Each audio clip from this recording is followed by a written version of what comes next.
Arambai News Guwahati da Maithelongi Pau Tabiriba Singbu Yan Hanbu Muktida Chingangbam Suzitrani na Kurumjari. Hauzik Pungpam asi fawbagi oina maroiba samlapa pausing lobirasi. Manipur gi hauzik lairiba tangdu laitadabagi phibam asida chojaina na hangliba relief camp singda kasardagi monitoring committee Lakhipurna nini suba numit ki oina tengbang polam sing rangleba pokpa numit tasu mateng pangkhre. Lakhipurdagi chatkiba committee gi mihut sing Khaidem Kanta Gangom Braja Kisor amadi Laishram Sarat Kaloinana Imphal gi Oza Singh Binasakhi Naurem Imphal College ki Potharaba principal Laishram Randhoni Laitonjam Devika Ranjana Namairakpam Mayanglambam Tolen Y Brozen Kumbi College ki assistant professor Tombishana Laishram Kakching Kuno College ki assistant professor Dr. Oinam Sarita L Santikumar Sharma Nando Tekcham Kasturba Gandhi Institute for Development Manipur gi Treasurer Saikhom Khogendra na chingbasu sarok yakhe.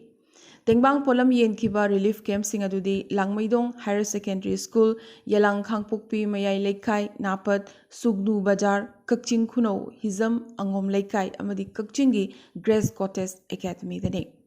Imphal da lariba oza singa pau phaunaraba matung mathau tabagi matungina ngarangsu Lakhipurdagi tengbang porlamoina khudai matek chaniga marphunithoi hidak langthak sanitary pad chonga phi sunaba sabon matum chamri Imphal da thakre haina committee gi convener N Nandamohan na thadorok pachirol amana khanghalakle.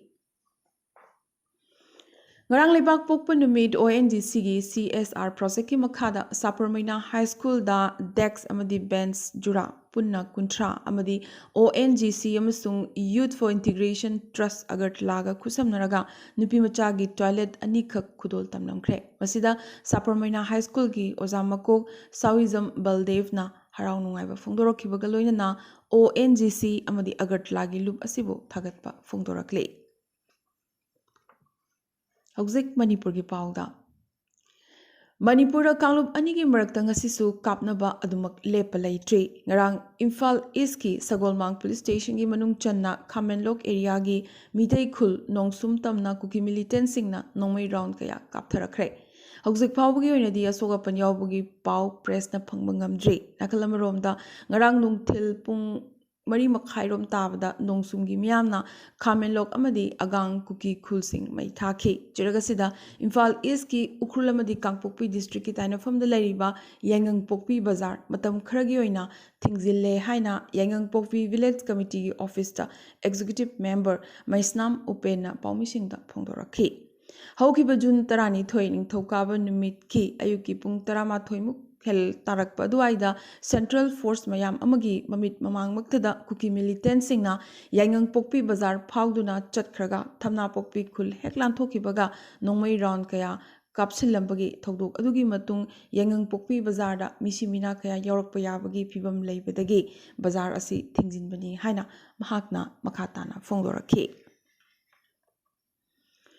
Hauzik Thokliba Kanglup ki irang asida Assam Rifles na Kuki Singi Khulai Puthok Pusin Taure haiba pau phangbadagi Manipur gi mafam kayada miyamna lambi sorokta hingyarik tuna gari na chingba chathok chasen panaduna ngak senduna leiringai maragasida truck amada miyoi anina yamlaba drug sing puduna lakpadagi phakre amadi drug sing adu miyamna mai thaduna manghankhre Togdogasi Hairangoi Thongda Thokibane, Ingthokaba Numit ki Numidang Miyamna, Truck ama Khamduna check tobada brown sugar kg amaromga konana Mui Aniasi Pake. Nakalamaromda, Irangasi Laksinaba Hotnabada Yauba Rapid Action Force RAF ki Kangbuamana, Ngarang Nongalamdai, Yumnam Lekai, Loklaubung Amadi Moirang Kongi. Lambigi Nageta Khamduna Thamba, Gari Taramangarom, Lambita Taramba Uwa Amadi, Nungna, Thomduna. Thugairam Kre.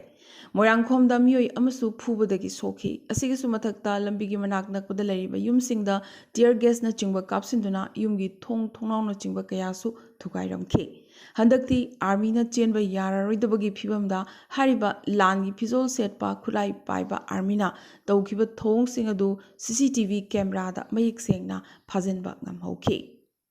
Ramasina, Queen Tiangna Pangzaba Pauda, Rapid Action Force ki Jawan Ani, Togosiga Marilena, suspend Tokre, Habagi, Pau Masu, Lakli.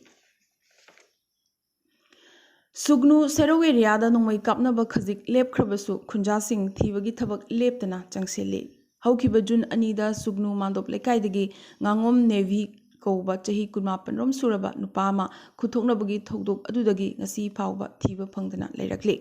ꯍꯧꯈꯤꯕ ꯅꯤꯡꯊꯧꯀꯥꯕ ꯅꯨꯃꯤꯠ ꯁꯨꯒꯅꯨꯒꯤ ꯅꯖꯥꯔꯦꯠ ꯈꯨꯜꯗ ꯊꯤꯍꯨꯝꯕ ꯆꯠꯊꯔꯤꯉꯩ ꯀꯨꯀꯤ ꯂꯥꯜꯍꯧꯕꯁꯤꯡꯅ fit ꯇꯧꯗꯨꯅ ꯊꯝꯂꯝꯕ bomb ꯑꯃ ꯁꯣꯛꯂꯨꯕꯗꯒꯤ ꯄꯣꯈꯥꯏꯔꯛꯇꯨꯅ ꯌꯨꯝꯅꯥꯝ ꯚꯨꯄꯦꯟꯖꯤꯠ ꯀꯧꯕ ꯂꯥꯡꯃꯩꯗꯣꯡꯗꯒꯤ ꯄꯥꯈꯪ ꯃꯆꯥ ꯑꯃꯒꯤ ꯉꯛꯁꯝꯗ ꯕꯣꯝ ꯃꯆꯦꯠꯅ ꯄꯥꯟꯗꯨꯅ ꯔꯤꯝꯁ ꯍꯣꯁꯄꯤꯇꯥꯜꯗ ꯂꯥꯌꯦꯡ ꯆꯠꯊꯔꯤ꯫ ꯏꯔꯝꯗꯝ ꯃꯅꯤꯄꯨꯔꯗ ꯍꯧꯖꯤꯛ ꯔꯤꯂꯤꯐ ꯀꯦꯝꯞ ꯃꯁꯤꯡ 394ꯒꯤ ꯃꯊꯛꯇ ꯍꯥꯡꯗꯨꯅ ꯂꯩꯔꯤꯕ ꯑꯁꯤꯒꯤ ꯃꯅꯨꯡꯗ ꯆꯥꯎꯔꯥꯛꯅ ꯃꯤꯑꯣꯏ 50,794 ꯍꯦꯟꯕꯅ ꯆꯪꯖꯐꯝ ꯂꯧꯗꯨꯅ ꯂꯩꯔꯤ꯫ ꯃꯦ 3ꯗꯒꯤ ꯍꯧꯔꯛꯈꯤꯕ ꯁꯁꯄꯦꯟꯁꯟ ꯑꯣꯐ ꯑꯣꯄꯔꯦꯁꯟ ꯁꯨꯗ ꯂꯩꯔꯤꯕ ꯀꯨꯀꯤ ꯂꯥꯜꯍꯧꯕꯁꯤꯡ ꯑꯃꯗꯤ ꯂꯝꯍꯦꯟ ꯇꯨꯍꯦꯟꯕ ꯀꯨꯀꯤ ꯃꯆꯥ ꯈꯔꯅ ꯍꯥꯟꯅ ꯃꯥꯡꯖꯧꯅꯅ ꯁꯦꯝ ꯁꯥꯔꯒ ꯆꯠꯊꯔꯛꯄ ꯑꯔꯣꯟꯕ ꯑꯦꯖꯦꯟꯗꯥ ꯑꯃꯒꯤ ꯃꯈꯥꯗ ꯃꯤꯇꯩ ꯃꯥꯡꯍꯟꯅꯕꯒꯤ ꯂꯥꯂꯣꯡ ꯑꯁꯤ ꯊꯥ 1.5 ꯁꯨꯔꯛꯀꯗꯧꯔꯦ꯫ ꯆꯤꯡꯈꯣꯡ ꯆꯤꯡꯌꯥ ꯑꯃꯗꯤ ꯂꯝꯗꯝ ꯇꯥꯝꯅ ꯂꯩꯔꯤꯕ ꯃꯤꯇꯩ ꯈꯨꯜꯒꯤ ꯃꯤꯆꯝ ꯃꯤꯌꯥꯝꯗ ꯑꯁꯨꯛꯀꯤ ꯃꯇꯤꯛ ꯍꯤꯔꯝ ꯈꯨꯗꯤꯡꯃꯛꯇ ꯈꯨꯗꯣꯡꯆꯥꯗꯕ ꯑꯃꯗꯤ ꯑꯋꯥꯕ ꯀꯌꯥ ꯄꯤꯗꯨꯅ ꯂꯩꯔꯤ꯫ ꯃꯤꯇꯩꯒꯤ ꯌꯨꯝ ꯃꯩ ꯊꯥꯕ, ꯃꯤꯇꯩ ꯍꯥꯠꯄ, ꯃꯤꯇꯩꯒꯤ ꯑꯔꯩꯕ ꯂꯟ ꯊꯨꯝꯁꯤꯡ ꯄꯣꯠꯆꯩꯁꯤꯡ ꯍꯨꯔꯥꯟꯕ, ꯁꯥ ꯁꯟ ꯉꯥꯅꯨ ꯌꯦꯟ ꯍꯨꯔꯥꯟꯕ ꯑꯁꯤꯗ ꯂꯩꯉꯥꯛꯅ ꯃꯤꯇꯩꯕꯨ ꯀꯌꯥꯝ ꯀꯨꯏꯅ ꯄꯨꯛꯅꯤꯡ ꯐꯥꯊꯍꯜꯂꯒ ꯊꯝꯈꯤꯒꯗꯧꯔꯤꯕꯅꯣ? ꯃꯔꯝ ꯑꯗꯨꯅ ꯁꯨꯒꯤ ꯒ꯭ꯔꯥꯎꯟ ꯔꯨꯜꯁꯤꯡꯗ ꯑꯀꯟꯕ ꯃꯤꯠꯌꯦꯡ ꯆꯪꯕꯤꯌꯨ, ꯃꯈꯣꯏꯗꯒꯤ ꯈꯨꯠꯁꯨ ꯈꯨꯠꯂꯥꯏ ꯍꯥꯟꯅ ꯂꯧꯈꯠꯄꯤꯌꯨ, ꯆꯤꯡꯈꯣꯡ ꯆꯤꯡꯌꯥ ꯑꯃꯗꯤ ꯂꯝꯗꯝ ꯇꯥꯝꯅ ꯂꯩꯔꯤꯕ ꯃꯤꯇꯩ ꯈꯨꯜ ꯈꯨꯗꯤꯡꯃꯛꯇ ꯃꯇꯤꯛ ꯆꯥꯕ ꯑꯆꯧꯕ ꯁ꯭ꯇꯦꯠ ꯐꯣꯔꯁ ꯀꯌꯥ ꯅꯤꯡꯊꯤꯅ ꯊꯝꯕꯤꯌꯨ, ꯍꯩ-ꯁꯤꯡꯂꯕ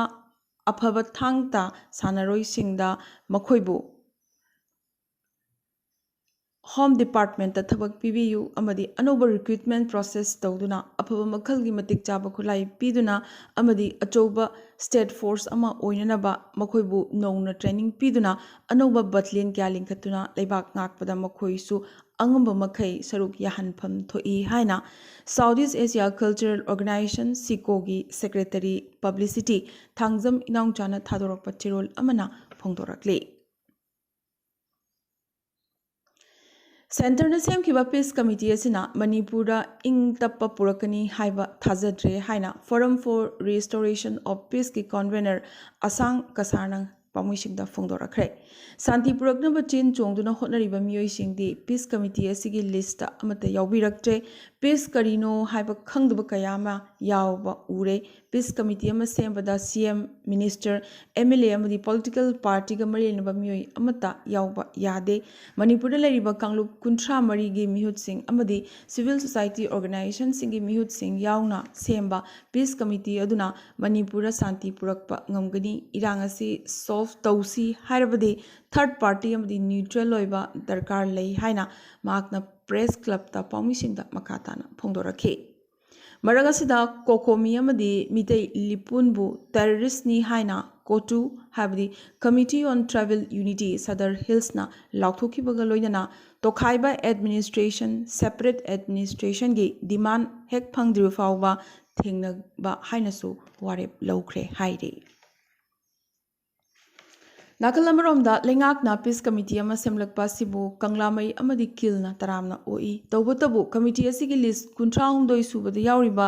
ꯂꯩꯔꯤꯛ ꯂꯩꯕ ꯄ꯭ꯔꯦꯁꯤꯗꯦꯟꯠ ꯀꯪꯂꯥꯃꯩ ꯑꯃꯗꯤ 19ꯗ ꯀꯤꯜꯒꯤ ꯄ꯭ꯔꯦꯁꯤꯗꯦꯟꯠ RK ꯁꯅꯥꯍꯟꯕꯤ ꯌꯥꯎꯔꯛꯄꯗ ꯑꯉꯛꯄ ꯄꯣꯛꯄꯒ ꯂꯣꯏꯅꯅ ꯂꯩꯉꯥꯛꯀꯤ ꯊꯧꯑꯣꯡ ꯑꯁꯤꯅ ꯊꯥꯖꯕ ꯃꯥꯡꯍꯜꯂꯦ꯫ ꯀꯣꯀꯣꯃꯤꯅ ꯂꯧꯈꯤꯕ ꯐꯤꯔꯦꯞ ꯃꯇꯨꯡꯏꯟꯅ ꯂꯨꯞ ꯑꯅꯤꯃꯛ ꯀꯃꯤꯇꯤ ꯑꯁꯤꯗ ꯌꯥꯎꯈꯤꯔꯣꯏ ꯍꯥꯏꯅ ꯀꯪꯂꯥꯃꯩꯒꯤ ꯄ꯭ꯔꯦꯁꯤꯗꯦꯟꯠ Y ꯂꯩꯔꯤꯛ ꯑꯃꯗꯤ ꯀꯤꯜꯒꯤ ꯄ꯭ꯔꯦꯁꯤꯗꯦꯟꯠ RK ꯁꯅꯥꯍꯟꯕꯤ ꯑꯅꯤꯅ ꯂꯩꯕꯥꯛ ꯃꯤꯌꯥꯝꯗ ꯈꯪꯍꯜꯂꯛꯂꯤ꯫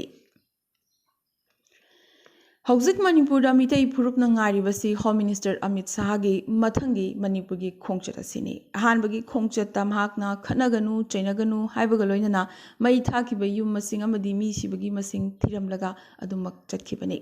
ꯍꯧꯖꯤꯛ ꯂꯥꯛꯀꯗꯧꯔꯤꯕ ꯑꯁꯤꯗꯗꯤ ꯀꯔꯤ ꯑꯃꯨꯛ ꯍꯥꯏꯔꯒꯗꯧꯔꯤꯕꯅꯣ ꯍꯥꯏꯅ ꯉꯔꯥꯡ ꯅꯨꯡꯊꯤꯜ ꯀꯩꯊꯦꯜ ꯅꯝꯕꯔ 1ꯗ ꯄꯥꯎꯃꯤꯁꯤꯡꯒ ꯎꯅꯕ ꯑꯃꯗ ꯈ꯭ꯋꯥꯏꯔꯝꯕꯟ ꯀꯩꯊꯦꯜ ꯂꯨꯞꯃꯥꯏ ꯁꯦꯂꯨꯞꯀꯤ ꯁꯦꯀ꯭ꯔꯦꯇꯔꯤ ꯑꯁꯦꯝ ꯅꯤꯔꯃꯂꯥꯅ ꯐꯣꯡꯗꯣꯔꯛꯈꯤ꯫